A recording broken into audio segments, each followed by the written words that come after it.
આગાહી કરી છે। બંગાળના ઉપસાગરમાં વાવાઝોડું બનવાની શક્યતા વ્યક્ત કરાઈ છે। 23 અને 24 આ બંને દિવસ આ સિસ્ટમ મજબૂત થવાની છે અને 28-29 ઓક્ટોબર સુધીમાં ભારે ચક્રવાત થવાની શક્યતા રહેશે। પવનની ગતિ 100 થી 150 કિલોમીટર પ્રતિ કલાક જેટલી રહેશે। બંગાળ ઉપસાગરમાં 23 અને 24માં એક વાવાઝોડું આકાર લેતું જોવા મળશે। 28 અને 29 સુધીમાં આ વાવાઝોડું ભારે ચક્રવાતમાં ફેરવાઈ શકે છે। બંગાળ ઉપસાગરમાં ભારે વરસાદ થઈ શકે છે। 19 ઓક્ટોબરના દિવસે વાવાઝોડું અરબી સમુદ્રમાં આકાર લેતું જોવા મળશે।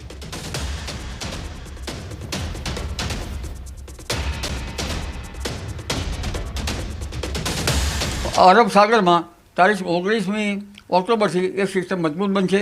વેલમાર્ક લો પ્રેશરમાં ફેરવાશે અને ધીરે ધીરે આ હલચલ મજબૂત જોતી જોવા મળશે। પરંતુ તે પછી જોવા જઈએ તો બંગાળ ઉપસાગરમાં એક સિસ્ટમ બની રહેશે। આ સિસ્ટમ મજબૂત છે અને ભારે ચક્રવાત બની શકે તેમ છે। આ અંગે લગભગ તારીખ 23-24માંથી બંગાળ ઉપસાગરમાં સિસ્ટમ બનવાની શક્યતા રહેશે અને આ સિસ્ટમ લગભગ ચક્રવાત બનીને દક્ષિણ પૂર્વીય તટો પર ખબર લઈ નાખે તેવી બનશે। લગભગ 100 કિલોમીટર ઉપરનો પવન ફૂંકાશે અને ક્યારેક 150 કિલોમીટર પર અવરના પણ પવન ફૂંકાવાની શક્યતા રહેશે। આ સિસ્ટમની અસર જે છે એ દક્ષિણ ભારતમાં થવાની શક્યતા રહેશે અને દક્ષિણ ભારતમાં આ સિસ્ટમ પ્રવેશ કરશે। લગભગ આ સિસ્ટમ 28-29 તારીખ સુધીમાં વધારે સક્રિય રહેવાની શક્યતા રહેશે। દિવાળી ટાણે જ માવઠાનું જોખમ છે। હવામાન નિષ્ણાત અથરિયા શેટ્ટીએ પણ અનુમાન વ્યક્ત કર્યું છે। કાળી ચૌદસના દિવસે એટલે કે આજે વરસાદ થઈ શકે છે। કાળી ચૌદસે દક્ષિણ ગુજરાતમાં માવઠાની સંભાવના, દિવાળી અને પડતર દિવસે પણ માવઠાની આશંકા વ્યક્ત કરી છે। દક્ષિણ ગુજરાત અને દક્ષિણ સૌરાષ્ટ્રમાં માવઠાની આશંકા છે। નવા વર્ષે દક્ષિણ ગુજરાતમાં માવઠું સંભવ છે।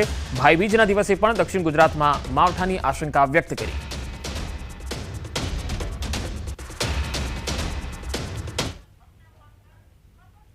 ગુજરાતનું એકમાત્ર ગિરિમથક સાપુતારામાં વહેલી સવારથી જ વાતાવરણમાં પલટો જોવા મળ્યો।